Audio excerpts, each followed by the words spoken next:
ರಾಷ್ಟ್ರೀಯ ಇನ್ವೈಟೆಡ್ ಪಾರ್ಟಿಸಿಪೆಂಟ್ಗೆ ಯೋಗ ತರಬೇತಿ ಪೀಪಲ್ ಸೇವಾ ಭಾವದಿಂದ ವಿಕಸಿತ ಭಾರತ ನಮ್ಮ ಸಂಘ ರಾಷ್ಟ್ರ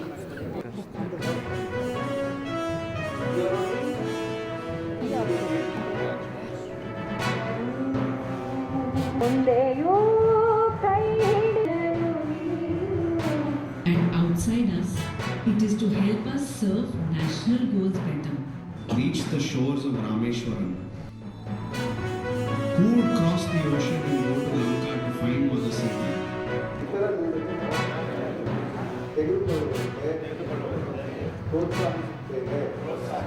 ಸ್ವಚ್ಛತೆಗಾಗಿ ಅವರು 3 ಗಂಟೆಗಳನ್ನು ಮೀಸಲಿಡುವಂತೆ ಸಹಾಯ ಮಾಡುತ್ತದೆ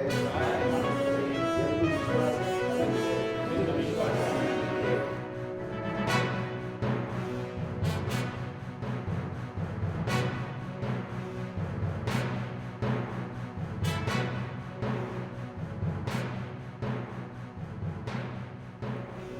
What is Rashtriya Karma Yogi? It's a program to inculcate Jan Seva in all of us, intent to serve in all of us.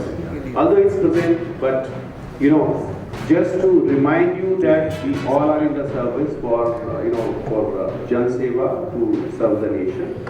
And this program is whatever the role you are doing in your Kendra, whether it's a small role or bigger role, whatever, whether program, admin, engineering or camera or whatever you are doing, how you connect your work for the national unity. That is the core idea of this particular program. And this is the first in DDK Bangalore, and the participant I suppose is a mix or only from Doorbashar.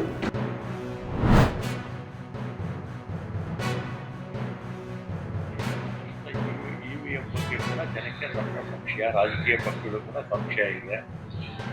ಮತ್ತು ಬೇರೆ ಬೇರೆ ನಾವು America ಇದೆಲ್ಲ ಮುಂದುವರೆದ ರಾಷ್ಟ್ರಗಳು ಅಂತ ಹೇಳ್ತೀವಲ್ವ, England, prawns, ಬಹುತೇಕ ಯುರೋಪ್ನ ಎಲ್ಲ ರಾಷ್ಟ್ರಗಳು ಕೂಡ ಬ್ಯಾಲೆಟ್ ಬಾಕ್ಸ್ ಅವ್ರು ಯಾರೂ ಕೂಡ ಉಪಯೋಗಿಸೋದಿಲ್ಲ. ಆಮೇಲೆ EVM ಉಳಿತಾಯ ಅಂತದ್ದು ಜರ್ಮನಿನಲ್ಲಿ 2008 ಅಲ್ಲಿನ ಸುಪ್ರೀಂ ಕೋರ್ಟು EVM ಬಳಸಬಾರ್ದು ಅಂತ ಆದೇಶ ಕೊಟ್ಟು ಬ್ಯಾನು ಕೂಡ ಮಾಡಿದ್ದಾರೆ. ಅದರ ಸೈನ್ಸ್ ಇಂಪ್ರೂವ್ ಆಗಿದೆ. ಅದರಿಂದ ಏನಾಗಿದೆ, EVM ಕೂಡ ಮ್ಯಾನ್ಪುಲೇಟ್ ಮಾಡ್ತಾರೆ ಅಂತ ಜನಕ್ಕೆ ಸಂಶಯ ಇದೆ. ಅದರಿಂದ ಬ್ಯಾಲೆಟ್ ಬಳಸಿ, ಬ್ಯಾಲೆಟ್ ಬಗ್ಗೆ ಜನಕ್ಕೆ ವಿಶ್ವಾಸ ಇದೆ. ಅದರಿಂದ ಬ್ಯಾಲೆಟ್ಟು ಆಪ್ಷನ್ ಇದ್ದಿದ್ದರಿಂದ ಬ್ಯಾಲೆಟ್ ಆರ್ EVM ಅಂತ ನಾವು ಇಲ್ಲಿ ನಮ್ಮ ರಾಜ್ಯದ ಎಲೆಕ್ಷನ್ ಕಮಿಷನ್ ಬ್ಯಾಲೆಟ್ ಆಯ್ಕೆ ಮಾಡಿ